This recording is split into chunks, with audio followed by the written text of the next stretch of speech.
Hello, everyone, and welcome to the INSIDEWAG Nutrition Podcast. I'm Chris. And I'm Josh, and today we have Taylor Lucas on the podcast.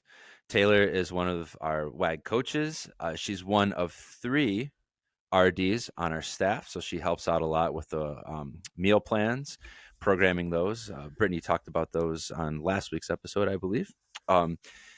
She's helping out with that. She has a decent amount of clients that she works with every single day. Her background, she has a degree from OSU, a degree from Northern Colorado University as well. She is a USAW L1, which we will dive into more of because she's a pretty decorated Olympic weightlifter. CrossFit Level 2, which is cool. I didn't know that. WAG certified coach, co-owner and operator of Whitetail Acres Event Venue, which is also a cool thing that she does, I think, with your sisters, right? Her family? Yep, correct. Yep. Cool. Welcome, Taylor, to the show. Thank you. I'm excited. All right, Taylor. So, first thing we like to start with our coach guests is we want to know where you're from. Who do you share your space with? Who do you get to share your life with? So I live in Lima, Ohio. I grew up around the Lima area. If you don't know where that is, it's maybe an hour east of Fort Wayne. So northwest corner of Ohio. Right on. I did live in Columbus for about 6 years when I went to college, and then I stayed there for a couple years before I moved back home to Lima, just to be closer to family. I live with my boyfriend of 4.5 years. We've been living together for a couple years now, actually. And also my pit bull mix. Her name is Ivy. Oh, how old is Ivy? Ivy is 8 years old. Oh, we might hear Ivy make a guest appearance on the podcast today. Yeah, probably. I adopted her when I was living in Columbus at school. Right on. Yeah, OSU. So that's like, I mean, I'm a Michigan guy, so it's like, there's a big time like oh no rivalry between Michigan and Ohio State, which is like it's fine. Don't worry. I'm not like one of those people. But I mean, that's a huge school. Huge, right? Like most of like Columbus is like centered around OSU. Yes, it's the Ohio State University, right? Yeah, for real. So how did the degree from Northern Colorado kind of come around? So I got my undergrad in nutrition at Ohio State. And I started off actually as an exercise science major. After my freshman year, I kind of realized my love for nutrition. And so I decided to change my major to nutrition. And Ohio State has 6 different nutrition tracks of like different degrees. And mine was focused more on nutrition in industry, which is like more like the kind of food service area. So I didn't choose the right degree to become a dietitian in short. So I took the long route. After I graduated, I had to go back and I did online through Colorado in order to meet the requirements for dietetics to be able to sit for an RD exam and do the internship and all that. Gotcha. Okay. I was going to ask, because I know University of Northern Colorado it's about an hour northeast of me here in Denver. And I was like, did you physically go there or did you get to spend some time in Greeley? Know what that's about? Yep. Yeah, it's in Greeley. I did it all online part-time while I was working full-time. Damn. That's so one of the other questions that we like to ask people is obviously like you work with us at WAG right now, but before WAG, like what were you doing? I mean, obviously in the nutrition world, of course, given what you just told us, but what was your job like, working with who and doing what before you kind of joined WAG? So I'm actually a rather new dietitian, but I'm in my second year. So my first job getting into the field was actually working at a local hospital as a clinical dietitian. I was there part-time, and then part-time I was working as a consultant dietitian, going around to different nursing homes locally. Um, and then once I got hired on to WAG, I actually dropped the hospitals. And currently I am still working in the nursing homes part-time too, as well.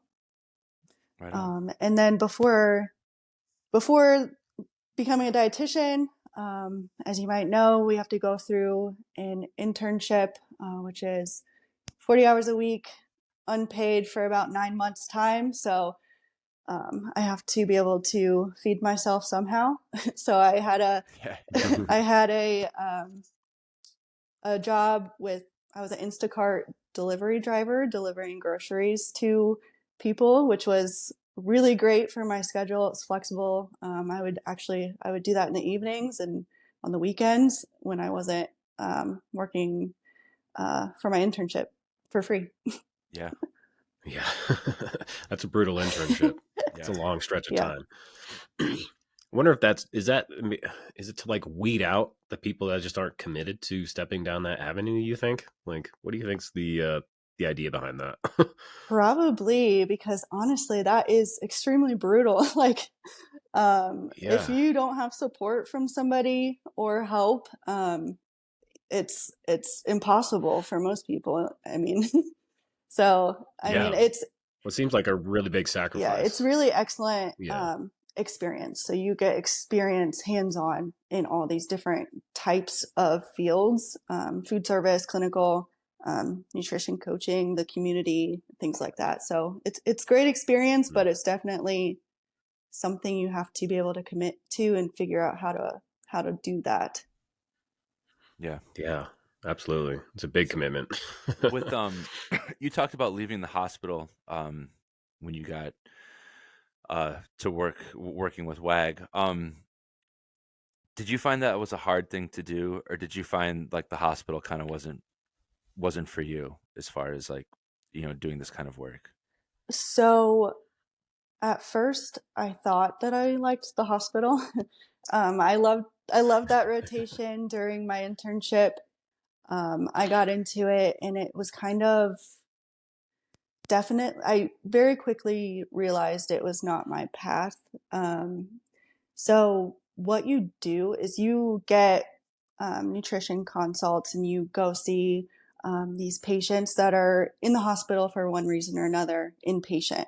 Hmm. It's not outpatient, it's inpatient. So you might see this person once and then give them diet education, which if you're in the hospital and you're not feeling well, you don't want to talk about your diet. Yeah. Yeah. It's the last thing most people care about. You see them once and then they're gone and you never see them again. So it's like, did I even make an impact on this person? So it was like, it wasn't fulfilling for me personally.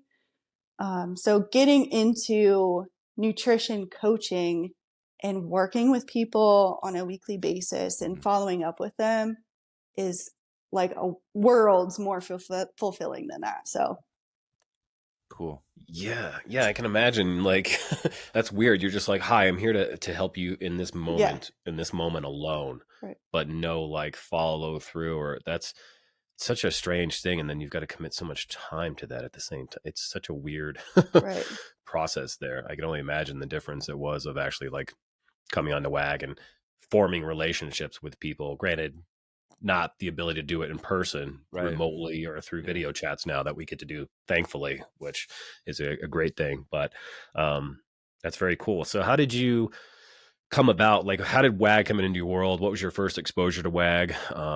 And then, what was the catalyst for you signing up for nutrition coaching yourself? So I joined WAG as a client. I think it was back in 2018. Before I was, now I'm more of like a weightlifter type.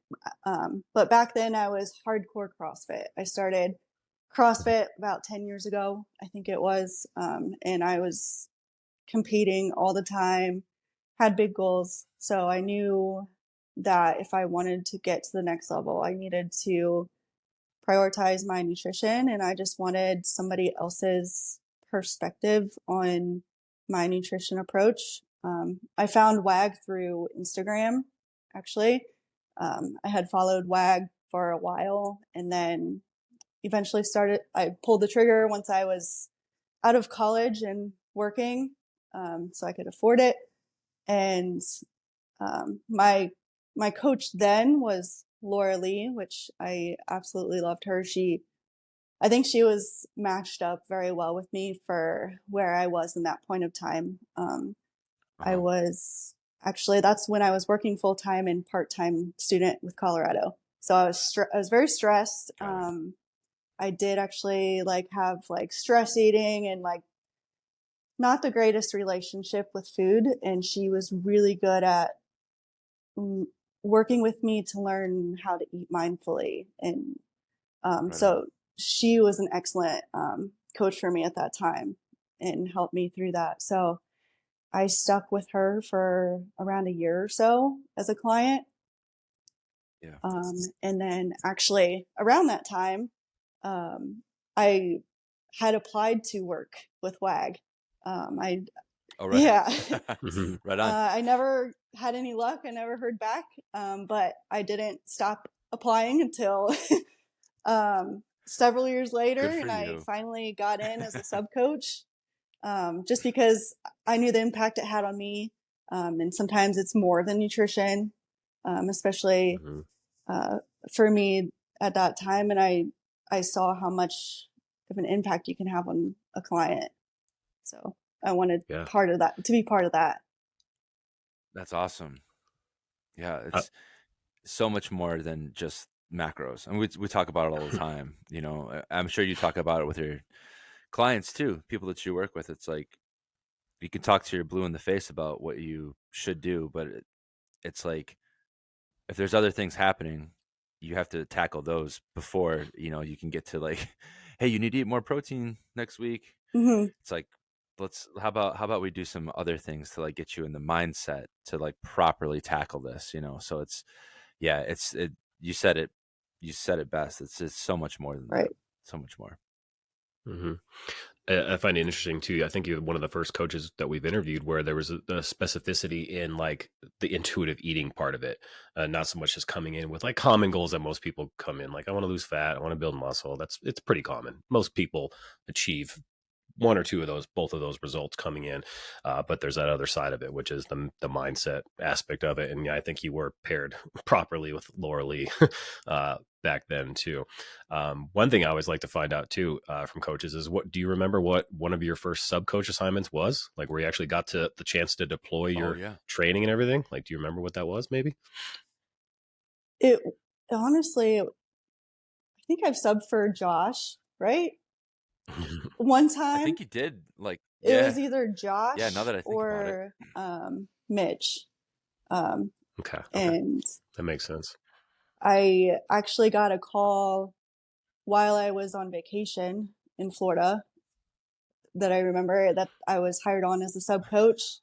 And then that same day I sent in an email to my boss at the hospital putting in my 2 weeks. So amazing. Yeah. That's so cool. I think that that I remember where I was when I got that email too. And I think Jess could probably say the same thing. It was a really cool, really exciting thing to be oh, this is a new path, a new opportunity, and it was, I mean, I'm sure same with you, Taylor, and you, Chris, there was no real question about it. Well, Taylor, you just said you emailed the hospital that day. You're like, hey, peace. I'll finish out. I'll finish out what I got going on, but that's it, So it's a really exciting time. That's cool that you didn't let up either. You kept saying, I'm still here. I want to do this. I'm still here. Right. That's what it takes sometimes, for sure. And man, that interview process as a sub coach, that was honestly intense. I had to record a video and send it in. was intimidating. Yeah, the answering the 12 to 14 questions on camera kind of Yeah, thing. Yeah. it was a process. Yeah, you don't get into this business easily, at least with WAG. Like we vet you. It's an earned thing for sure. And as we've talked about on previous coach interviews, it's like, you know, the process is you got to start as a client, like so that you're familiar with this process, what it's all about, what it's like, and all that. And like, yeah, you're not just going to be an existing nutrition coach who just kind of like pops in and says, "Hey, I've got credentials." It's like, well, you got that, but you don't have the experience of WAG, and so that's a really beautiful thing. Mhm. Wow. And clearly you were committed to it by saying, "Oh, I got the offer, 2 weeks Yeah. notice immediately." Yeah, and like It's how I powerful. said, like the hospital is kind of just like a one-time interaction with the patient. The nursing homes is a little bit different because people are there long term. So like that's why I decided to keep that one and drop the hospital, because the nursing homes I do honestly, I love the senior population. They're so cute. Like I love Oh, it. but that's awesome. but yeah, it's still like I have that longer term relationship with them and connection to be able to follow up and things like that. Yeah, that's cool. Yeah, I know that uh, that probably has. I mean, it has its own challenges. Meeting with people every single day um, has to have like, I mean, it has to be like tough in person. Like, there's definitely a difference between in person and writing, like just text only. Right. So I'm sure that has its own challenges, right? Yeah. Yeah. And it's definitely a different population with obviously very different goals. Like these Mm. people just want to, they're chronically ill and they just want to feel or get stronger so that maybe they can live on their own outside of the nursing home.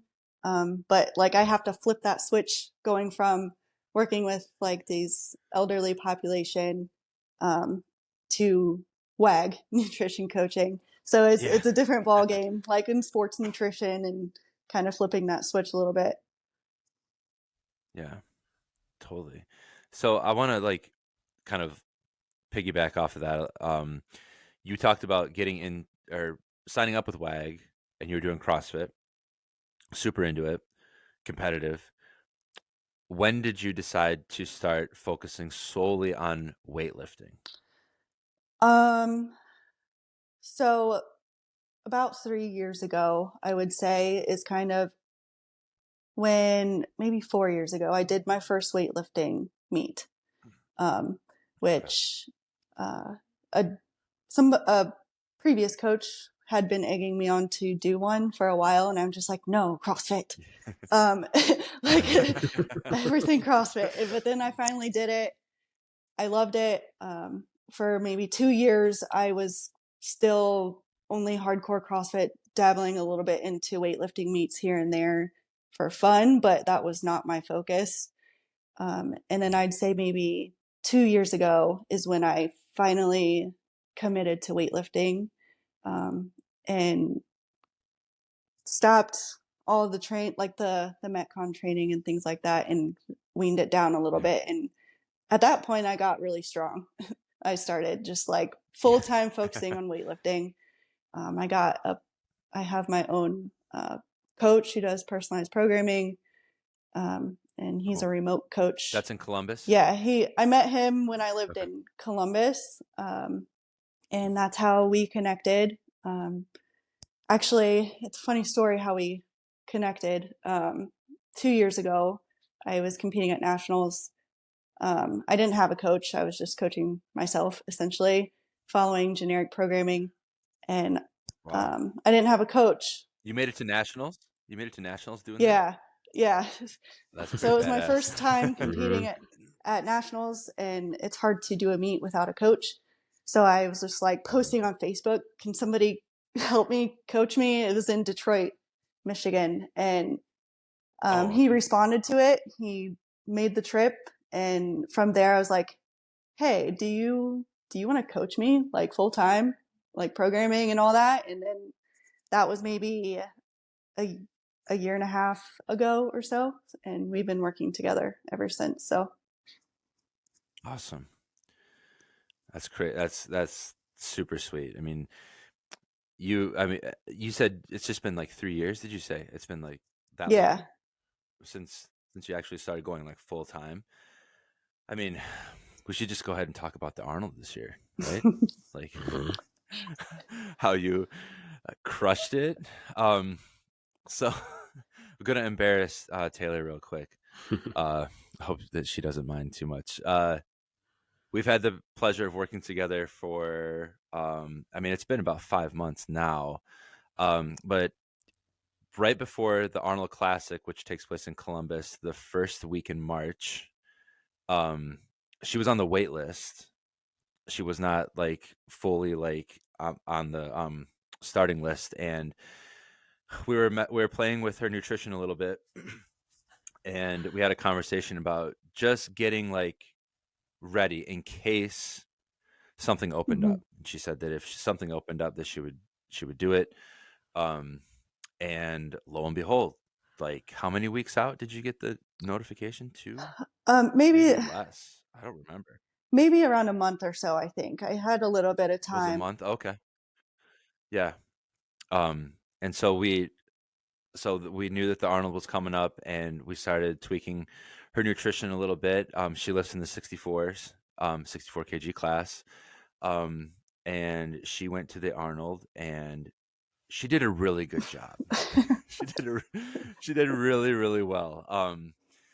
I know that talking about your numbers is, I know that some lifters That's don't like to okay. I don't talk care. about the numbers, but would you mind like sharing, like, you took first in the 64s, which is amazing, but like talk about some of those lifts that you hit, and the stiff competition that was out there that day. Yeah. So, I PR'd my snatch. I tied my PR clean and jerk. No, actually, it was 1 kilo under my PR clean and jerk, and then I had a PR total. So my snatch, I hit 93 kilos, which is about 205 pounds. Snatch, clean and jerk, I hit 113, which is around 250. And Awesome. actually, I ended up winning the total and the snatch, first place, second place on clean and jerk. I won the total by 1 kilo. So it was awesome. It was fun. Yeah, that was just an unbelievable weekend. I've got that lift just on loop on my other browser tab here, and just watching it, and like that snatch just in the bottom where you caught it and you just got it and stood it up. I was like just, rocking back it's and so forth, impressive. like to my toes. Yeah. It's still just the way just your whole body just caught it and just honestly, that still blows my mind that I did that. That was a 2 kilo PR. Yeah. So before that, 91 or around 200 pounds was my PR. So it was a pretty big, a decent jump. And I had only snatched 91 one time prior to that too. So wow, awesome. That is just like that was a very exciting weekend. Yeah. I remember that was so cool. I messaged Josh, since he's my nutrition coach. After the meet, I was like, holy shit, I won. Yeah. So that was not, I knew exactly what I needed to do to win, and I hit the numbers and everything went as planned. So yeah, it was amazing. Yeah. That's awesome. When everything comes together, on the day, like, you have good training days, and maybe one day will be a better snatch day than another, and the next day you'll kill it with the clean and jerk. It's like, but for it all to like culminate and come together at an event of that caliber is just like, this is awesome. And I'm sure that some people were like, yo, Taylor Lucas, like, what's up? What's going on with her? Like, probably turn some heads with those lifts for sure. Yeah. So, it was a kind of a super big like detraction there from the questions and stuff that we have to ask. But you just getting into weightlifting, I mean, only 3 years ago, and then putting out a performance like that at a major event is just so impressive. So I hope that maybe if there's someone else that might be on the fence about doing a meet or, weightlifting in general, like Taylor's got a pretty cool story. And so that first meet, going back a little bit, the first meet that you did, that your other coach was kind of like, you should do it, you should do it, you should do it, and then you finally did it. Like, were you like, did you feel kind of like out of place, or did you feel nervous about it, or were you just like, okay, like let's go, like you felt ready for it? So actually my anxiety was like through the roof. It took several weightlifting meets to be able to like learn how to breathe and like calm myself, just because Sure. I'm used to CrossFit where there's like people running around, loud music, and like and recently like it'd been a lot of team stuff and not individual. So walking out onto an elevated stage and having like a judge right here in front of your face, Oh my God. quiet, it's usually Stresses me out. like dead silent and everybody's just staring at you.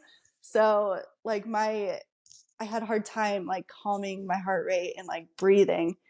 And actually now my coach's wife is always backstage with me at any meets, and she is my grounding person. She teaches me to like close my eyes, breathe in through my nose, calm down, and I've gotten a lot better at that actually just very recently, like finally like learning how to calm down and just not be so shaky going out on snatches and things like that.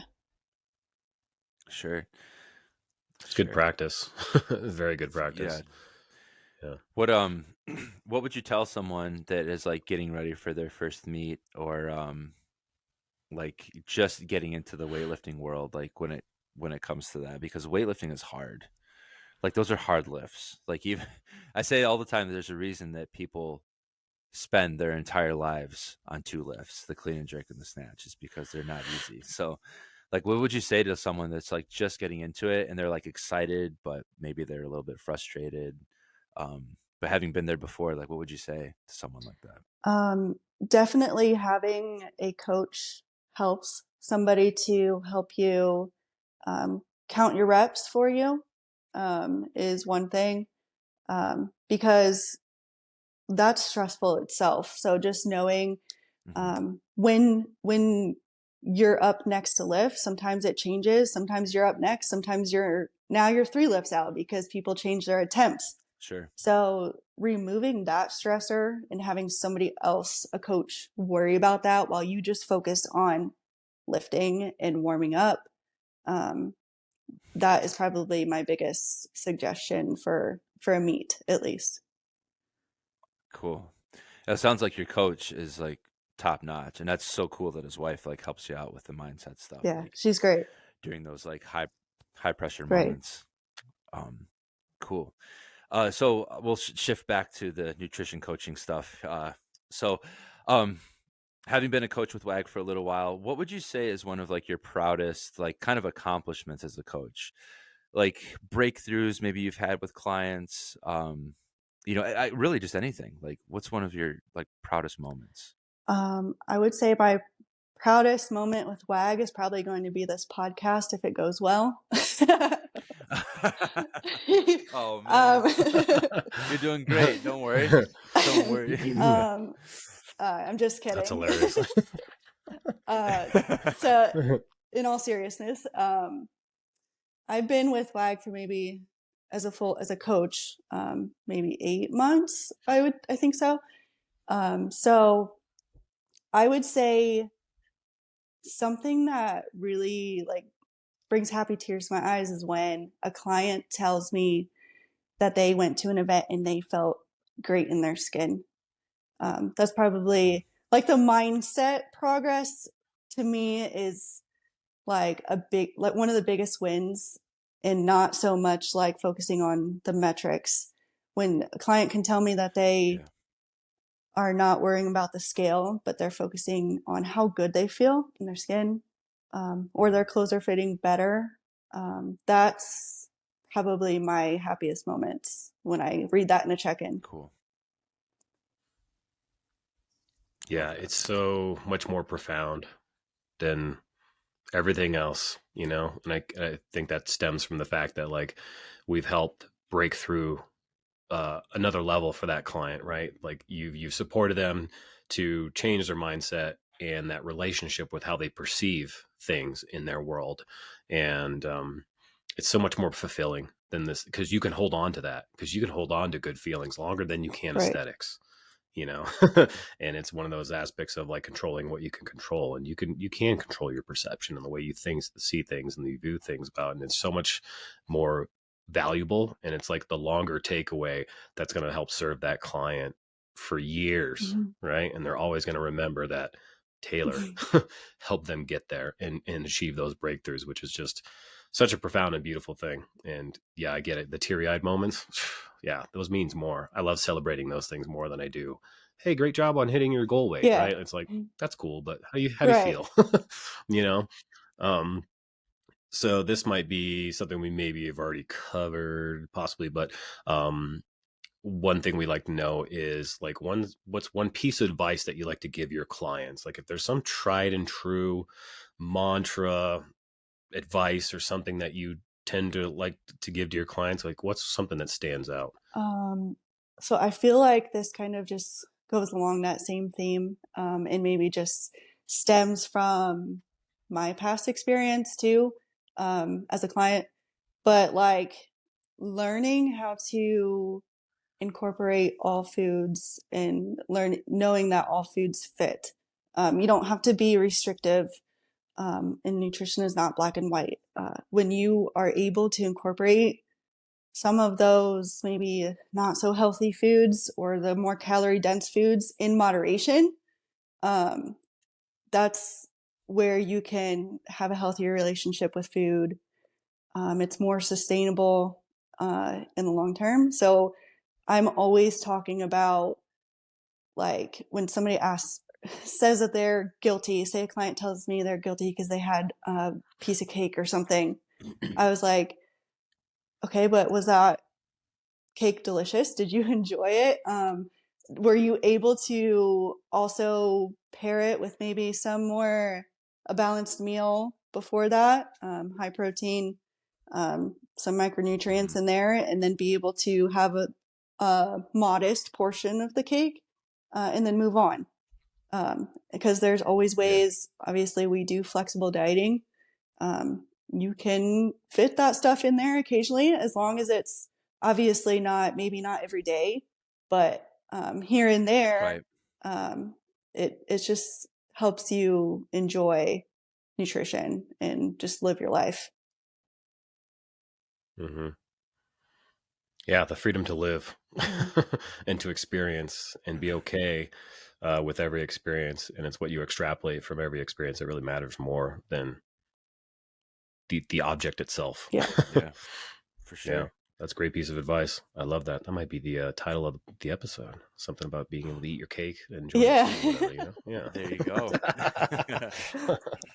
There you go.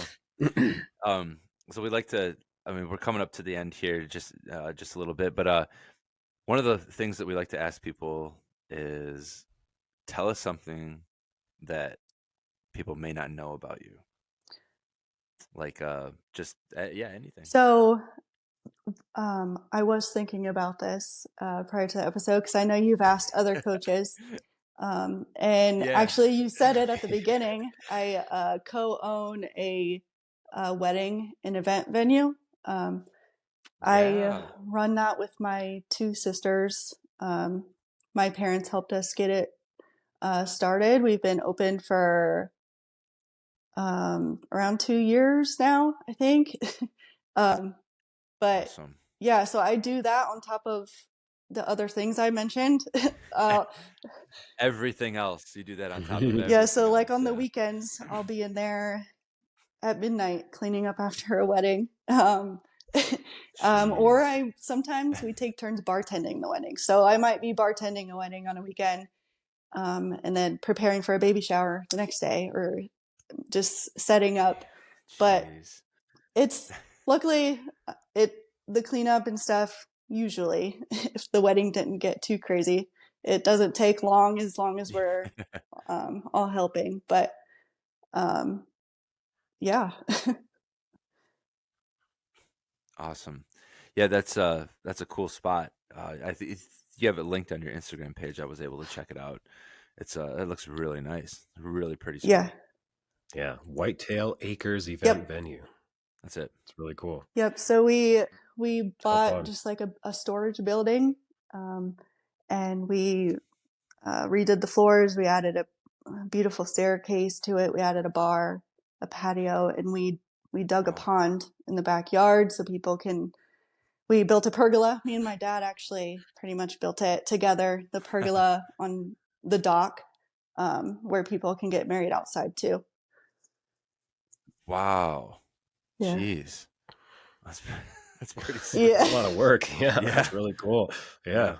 Do you do you guys work with like wedding planners like directly? Do you have like relationships established there, or is it mostly like wedding planners that know about you that come in to We rent the we space do for have clients? a wedding planner that we refer to. So they're not directly like with us, but we refer clients to them. Sure. Got it. Right on. So as we bring this one to a close, is there any like parting words, pieces of advice that you would like to share with everybody? I mean, you had some great advice as far as like the sharing wisdom with clients and things, but yeah, anyone that's on their nutrition journey right now, that might be struggling or just kind of trying to find their way, what would you say to someone like that? Accountability is a huge piece of the puzzle. So maybe you have all the nutrition knowledge, or you think you are pretty established there, you have things. But when you have that accountability, it's a huge game changer, which is exactly why, yeah, I'm a coach, a nutrition coach, but I have a coach too. Because having that accountability, it helps me make sure I'm showing up every week in my check-in.